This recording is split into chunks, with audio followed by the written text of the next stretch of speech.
Alright, so in this one, it is tier list day. Obviously, on Saturdays, when a new year releases, you would hope a tier list drops because that means the unit is impactful enough to impact the meta. And Mr. UV4, as you can see here, is on the list.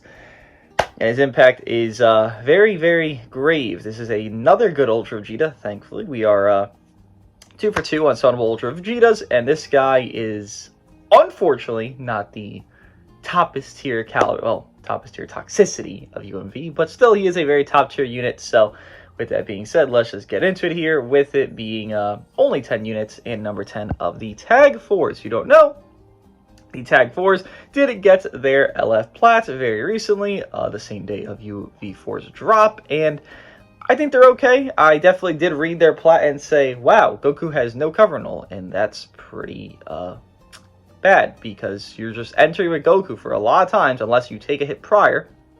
But you're entering Goku a lot of times, and here's this 50-50 where Frieza's ready to come in, and Namek Goku, and UV4. Strike cover change and a blast cover change is over there. And you're just playing for that 50-50, which is not ideal. But they can hit pretty well. Personally, I have not seen them do anything spectacular, besides, I think I don't know if they one-shot my Vegeta, but I know they did a lot of damage to my Vegeta. That's legitimately the best I've seen them do.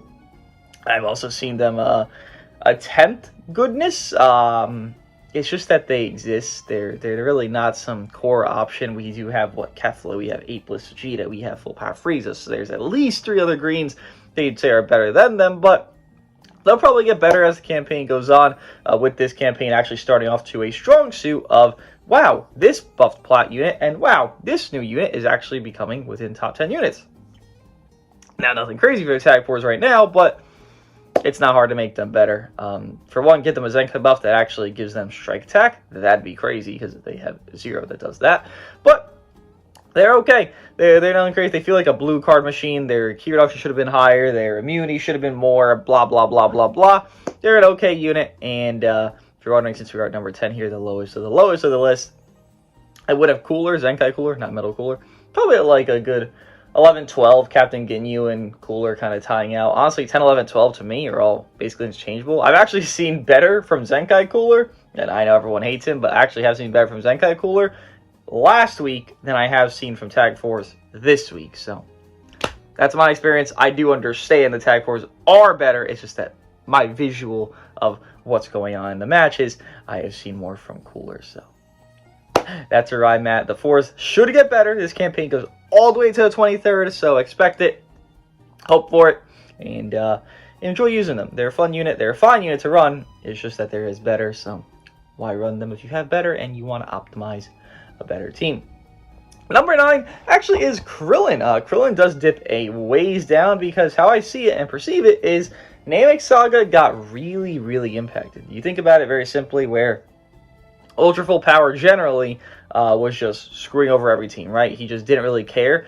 But, you know, he wasn't type advanced in Namek Saga, so it wasn't as devious, right? Whether he was on a leader slot team, whether he was on a Namek Saga himself, he just wasn't that, like, game-breaking broken. Well, now we have UV4, who is a very perfect partner for Mr. Ultra Full Power, as well as Namek Goku kind of just does nothing against UV4. I have not seen Namek Goku do a crumb of existence. Like, he is a pivoting third right now in a lot of games that I run into. And this isn't really the full intent of his kit. I get KO guard, I get some support, I get he does do things that are being a good third unit. But, like, he is intended to be kind of snipe out, do big damage, go for feints, blah, blah, blah, and kind of be that crazy burst guy. Right now, though, it is struggling. Frankly enough, I would just say Namek Saga, in the current state that it is, and the current meta that we are in, is a 1v3 team. It's been a 2v3 because Krillin is not a good individual unit on his own basis of himself, but it's a 1v3. I've seen Namek Goku do nothing. I've had Full Power Frieza almost destroy my lineage, but is there enough there within Namek Goku being kind of worthless in a match against UV4 that I'm going to be like, oh, well, it's okay. It's okay because Frieza's on the team. Okay, we have the 50% support. It's okay. It's okay if we only have 1v3. It's not. Just run a better team. Namek Saga is not a bad team now, but there definitely is better teams you can build. So Krillin must go down because he's not offering much. If he's going to be a nothing unit in a match and just die in a few cards, as well as Namek Goku, obviously helping live longer, but not doing too well against UV4. It's going to be a more struggle spot for the team that is already a 2v3. Now it's becoming a more so, almost, I say 1v3, but it's like a 1.5 v3 with Namek Goku, because he really just, I don't know what Namek Goku's meant to do against UV4. Not saying he's, washed. You'll see Namek Goku on the list, very high up, but I just don't know what he's meant to do against UV4 is what I'll say for a large portion of this video when we discuss that guy, and currently because Namek Saga. Do move on, though, to number 8, with it being LF Kefla. The unfortunate reality for her does come into the fact of she has no teams. I mean, the best team for her would be with Namek Goku, but then I just stated that Namek Goku is a lot of food for UV4.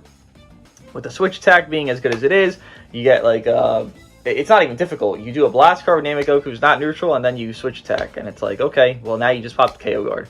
Now Kefla's not safe. You're usually going to run it with like, it's either going to be Feet-Ku, Namek Goku, Kefla, or USV, Kefla, Namek Goku. And it's like, well, there's 2 yellows there, so that's a bit of a hazy one.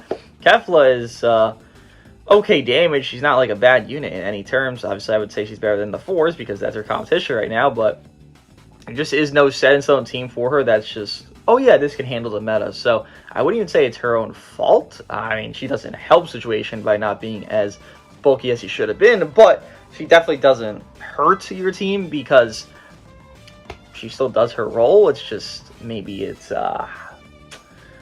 less necessary role. I mean, you need to stop things that are above you, right? And if UV4 and Frieza, spoiler, are above you, then you have to do things that are going to segue them or be very good against them. And if you're not doing either or, you're just going to go down inherently. There's not much you can change about that. And I mean, there's nothing crazy about this so far, I would say, on the list right now. So, Kefla has to move down.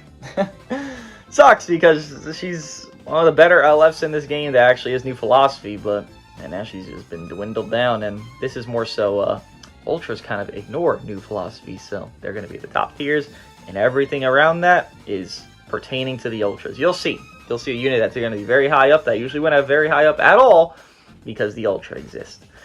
Number 7, I very heavily debated number 7 being tied with number 6, which you will see, and I will definitely go into grave detail about. But number 7 does become Feet-Ku. A lot of times you'll debate Feet-Ku, Krillin, who's better support in this current era? Well, Krillin, for the most part of his existence, was the better support because guess what? Namek Saga was the best. Now it's Feet-Ku. It's like,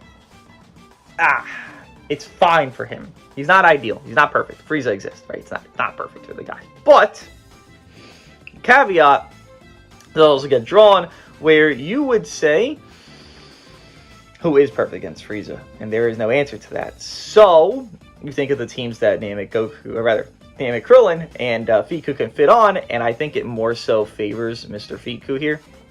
I've seen a lot of people try to run Apeless Vegeta, the LF there, UV4 and Feet-Ku. I've seen what is it, the Namek Goku, Feet-Ku, as well as whatever third tag 4s, Kaio-Ken, Apeless, UV4, Kefla. There's more diversity within it, so if I'm already saying the Namek Saga teams is falling down because of the new units, or new unit, it's going to be a hard argument to make them above and or make the support unit for that team be above the unit that is more generalized helping. Again, I'm not saying Feet-Ku is perfect, but he is the best answer to UV4, despite not being a very good answer, because UV4 does not give a fuck about this guy at all. But still the best answer to UV4 in a defensive mannerism, as well as the diversity of him. The more teams you can fit on, the better off you most likely will be in this game, just because, hey, even stats, you can do whatever you want. You have more of a, I guess, existence within the game, because sometimes it's going to be more ranged meta. You know, right now, the best team in the game has 2 ranged units on it. It's not 2 strike units, but a lot of time it's strike units. But hey, Feet-Ku can float with either or and with all of them together. So Feet-Ku, the stock of him actually is a bit better. Yeah, it is a lot pertaining to the fact that team diversity does exist within him. Sure, being blue helps him against UV4. I'm not going to debate that. That is common sense. But like, UV4 with Frieza as a team, UV4 with Apeless as a team, UV4 with any unit in the team or any unit in the game here that's green is a team because he has even stats. UV4 has a 4K gap. So, I mean, it's just not crazy to say that Fiku's not solving that problem, but Fiku is alleviating a little bit more stress than what Krillin could do in a lot of settings. Though Krillin can help you, you are not getting helped by your others enough, aka Namek Goku. But that's what happens there to Mr. Feetman being number 7. I think he's more in line than where he was last time, so that's nice. Then you move on to number 6. And yeah, Kaio-Ken. Again, I had this a shared spot initially. I changed my mind last second because I did see a little bit of Kaio-Ken hopefulness, but man, this guy off boost has made me question a lot. Because it's not even that he's off boost that is the biggest problem. It is the fact that he's off boost and how he operates, which makes it the big problem. Because he wants to get his gauge as soon as possible. It's just 3 cards. It's just 3 cards. It's simple. But there's a lot of times right now. You do UV4 blast spam. You do Frieza Death Beam into 2 blasts. And this guy will be knocking on Death's door. And it's like, hold on. I can't take that 3rd card to get my gauge. I gotta swap. I gotta keep rotating this. And you'll never really see him fully bulk the way he did while he was on boost. Especially because the teams you are running, the issue that stems into Kaio-Ken right now is that you actually lost him on a team. Because you can't really make a valid argument to why you'd run Kaio-Ken instead of Apeless on, let's say, Fiku, Saiyan Saga Vegeta, and then UV4. Give me a reason you would run Kaio-Ken instead of UV4 there. I mean, I know a reason I'd run Apeless because I rather value the survivability, and if I'm already seeing that Mr. Kaio-Ken's not being as survivable as he once was, you know, Apeless can do a longer combo, he's more secondary unit on that team, he actually does his job well, he's a better element color, obviously, in the current meta, and I think he just flows more ideally with Super Saiyan 4 Vegeta. So what happens is that guy kind of loses a home, which would be his ideal home. I'm not saying you can't run him instead of Apeless. I'm just saying it's safer if you run Apeless with UV4 because it is mathematically true. Revival plus Endurance is safer than no Revival, just Endurance, right? So you would most likely run Apeless on that team, which probably is like one of the better teams for UV4 individually. But Kaio-Ken loses that home that exists, as well as when you're running him on that Namek Saga trio team of himself, obviously, Frieza, and Namek Goku, there's no point to run him anymore there. He loses another place he was run a lot often, because, again, Vegeta has even stats. We've seen it already. You can build Vegeta strike-based, blast-based, and then you can make it where it's more so leaning toward a Frieza bench there, and then you just lead slot Frieza. You have some Ultra ability for both the other Saiyans, and then boom, you're ready to go, and that's the best team in the game. So that's 2 teams this guy gets taken off of the main roster, at least 1 guaranteed, 2 is arguable, but I like to say 2 because I really do think Apeless is better on that team. So where does this guy really need to exist? Again, the whole issue stems back to you're not getting his gauge as consistent as you once were, meaning he's not getting extra damage guard, meaning he's not supporting, because he does both of those things on his gauge pop.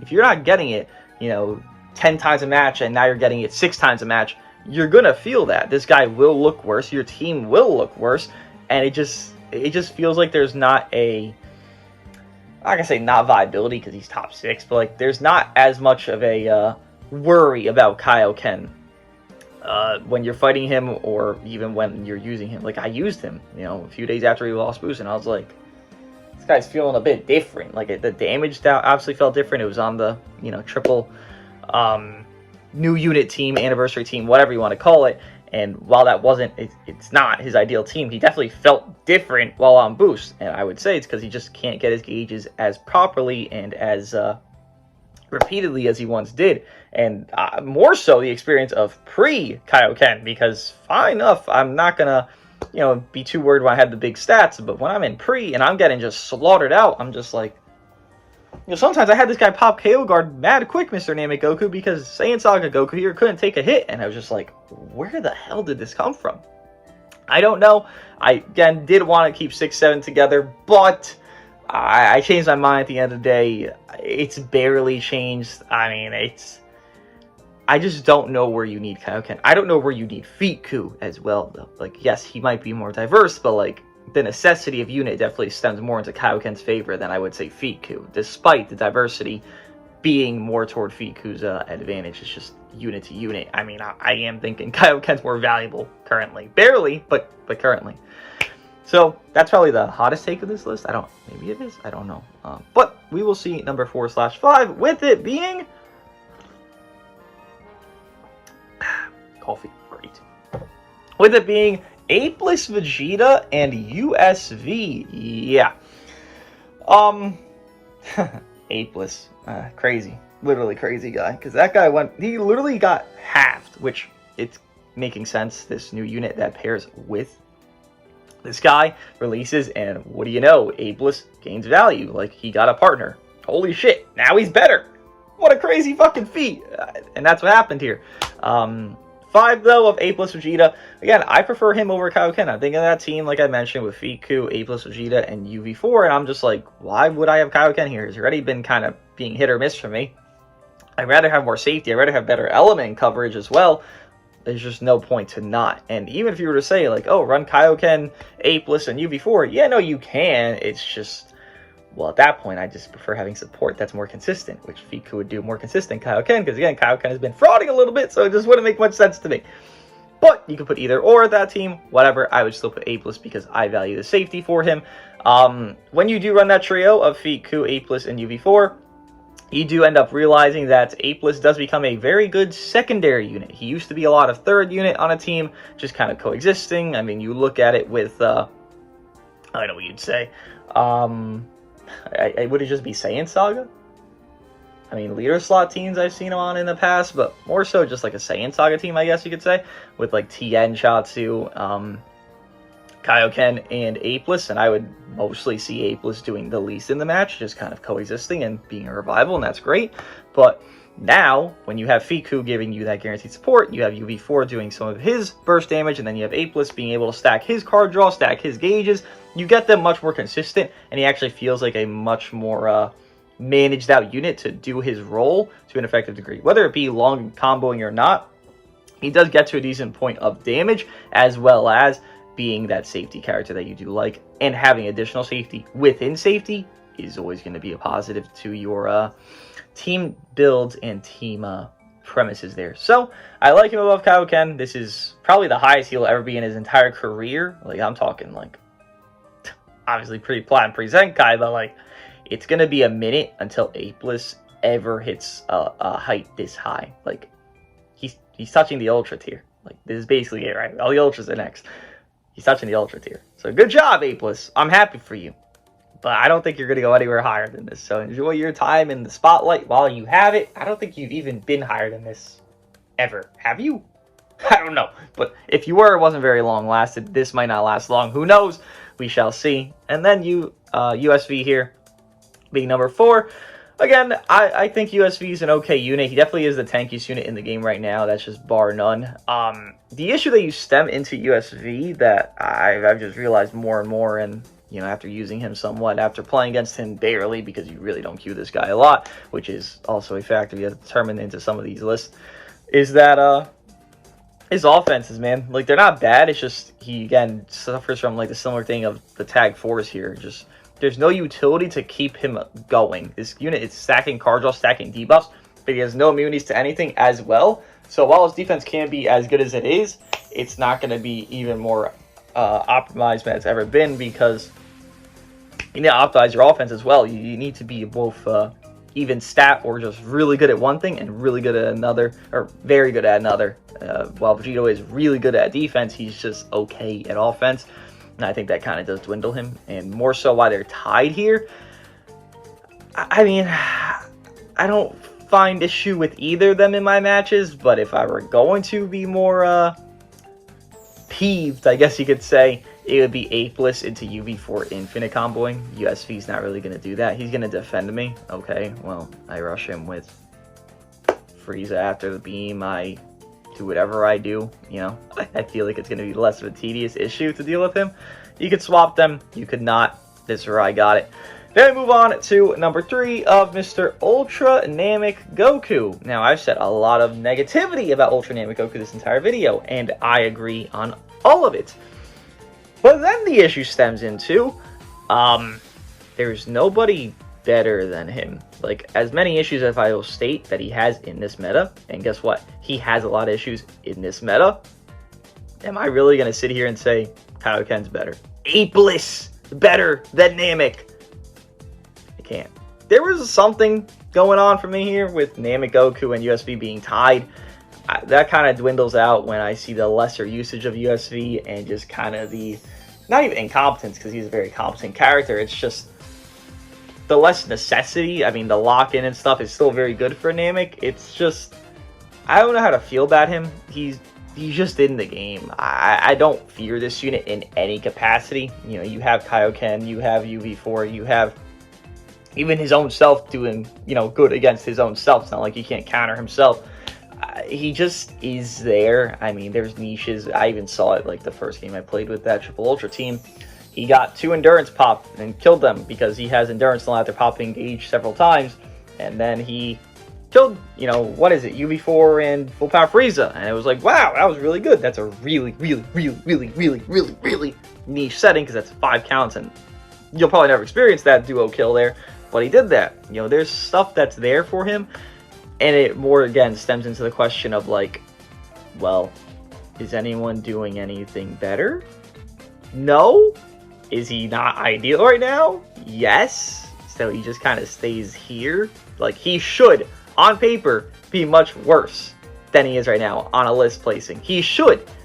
But units just aren't doing more than him. I mean, this is more so an Ultra effect of they're ignoring philosophies that are intended to be new. And that's why this is what this is. Like, if Apeless had the same philosophy as Ultra Namek Goku, you bet your ass Apeless would be number 3 here. But because of what it is, where Ultras just don't care about it, and they're just doing whatever the fuck they want, despite him not being ideal right now and being pretty, pretty victimized, I would say, Namek Goku right now. I don't know how I could just hate him enough to just, yeah, go down. Like, he doesn't do anything in a match. He won't do much in a match. But if he's not doing much in a match, you would guess most of the others aren't doing much in a match either that aren't the top 2. And going into the top 2, we do have UV4 at number 2 and Ultra Full Power Frieza at number 1. I've seen this debate of like, oh, they're both tied 1A, 1B. Nah. As good as UV4 can be on those little specific settings, which he does get every game, but it is specific where, let's say you switch attack in, you have your gauge, and you're just infinite, you're doing all your infinites there. As good as that can be, it is far less active in a match than you would see Mr. Death Beam here ruining your life, as well as Mr. Death Beam is just a more free color. Well, I don't think Fiku is a big problem again for UV4. I do acknowledge that Fiku is causing more dilemmas for UV4 than anything in the entire game could ever cause for Frieza. So nothing really is going to affect that lizard man up there. All he did was get buffed. I mean, the best team in the game is literally the top 3. So it wouldn't be a surprise to say that this is the order of them and how good they do in a match. I would say maybe 45% of the match is a good Frieza carry. Good 35 is probably Vegeta. So what do you got? Is that... That's not a lot left over, is that? It's not much. It's a good 20. I mean, honestly, I might just say 40 is good Vegeta as well. So that's 15% for Namek Goku. He really just doesn't do anything for me when he's running with these two. I don't know. I just don't experience much, even against me when I fought them. But yeah, no, UV4, very powerful release. Thankfully, he is not a fumble. I've never seen an Ultra be below top 2 on their initial release. So there's that. I know people like to say Ultra Broly, but if you actually had them stars, and yes, having units with stars that are intended to defend does make an impact on how good they are for you. Broly was right behind LF Cooler, so he was number 2 in the game. Some people could argue number 1, whatever. Obviously, he fell off quick because UGB existed, and it's like, what the fuck are we doing here? But he was still top 2 in the game. Again, I say it very simply. If Ultras are going to be ignoring the philosophy, then just fucking summon for them. I mean, this guy is pity for one, so just really go for him. If not anything else, LFs, I mean, look at Kefla right now. Look at Metal Cooler not even making the list. Look at whoever the fuck else. Who else has dropped? I don't even remember. If there is another LF that dropped post part 3, I don't even remember. Like, is there? Actually? Dead ass don't remember. There isn't. Okay. Thankfully. But, like, this is how negligible these units are in this game right now. These LFs, like, nothing matters besides the Ultras. Nothing. That's it. And that's always how the game's been. We used to be here back in the day where it was like Ultra Kid Buu, Ultra Rose, and Ultra Hit was the best trio in the game. That was it. That was the only team you'd ever face. That happened. We're kind of there again with the Triple Ultra team, right? I mean, would this not be the best team in the game? It is. It is. But this is my fully end of August, because August does end this weekend here. Top 10 tier list, with it being Ultra Full Power Frieza, number 1. Number 2 being Ultra Super Saiyan 4 Vegeta. Number 3 being Ultra Super Saiyan Namek Goku. Number 4/5 tied being Ultra Super Vegito and LF8 Bliss Vegeta. Number 6 being Mr. Kaio-Ken Saiyan Saga Goku. Number 7 being 1% Sparking Fiku. Number 8 being Legends Limited Kefla. Number 9 being Sparking 1% Krillin. And number 10 being the LF Tag 4s. Let me know what you guys think of my top 10 list. I'll see you guys in the next one.